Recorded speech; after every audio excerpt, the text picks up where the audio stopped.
കൊട്ടിയൂർ വൈശാഖ മഹോത്സവത്തിന് തുടക്കം കുറിച്ചുകൊണ്ട് 21-ന് നടക്കുന്ന നെയ്യാട്ടത്തിനായി വ്രതം നോൽക്കുന്ന വിവിധ മഠങ്ങളിലെ ഭക്തസംഘങ്ങൾ കലശം കുളിച്ച് മഠങ്ങളിൽ പ്രവേശിച്ച് കഠിന വ്രതം ആരംഭിച്ചു.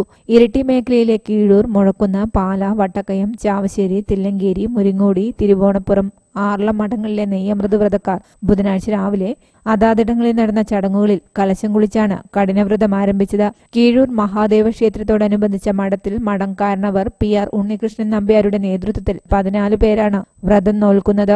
ഇവിടെ നടന്ന കലശം കുളി ചടങ്ങുകൾക്ക് ക്ഷേത്രം മേൽശാന്തി സുബ്രഹ്മണ്യൻ നമ്പൂതിരിപ്പാട് കാർമ്മികത്വം വഹിച്ചു.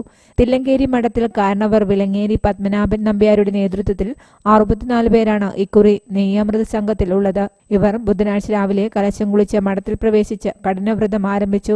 ആർളം നെയ്യമൃത് മഠത്തിൽ കാരണവർ TP കുഞ്ഞിരാമൻ നമ്പ്യാർ, കാപ്പാടൻ കുഞ്ഞിരാമൻ നമ്പ്യാർ, പടവിലാൻ പത്മനാഭൻ നമ്പ്യാർ, പട്ടറത്ത് ഗോപിനാഥൻ നമ്പ്യാർ, കൈതേരി ഗോവിന്ദൻ നമ്പ്യാർ, കാര്യത്ത് പടവിലാൻ പങ്കജാക്ഷൻ നമ്പ്യാർ, കാവളാൻ ആദിത്യ നമ്പ്യാർ, ഗണപതിയാടൻ അനന്ത് നമ്പ്യാർ എന്നിവരാണ് കലശം കുളിച്ച് മഠത്തിൽ പ്രവേശിച്ചത്.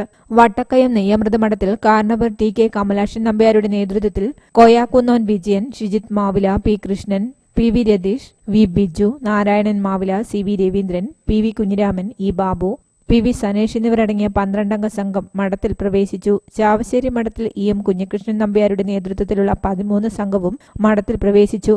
News bureau, Iritty.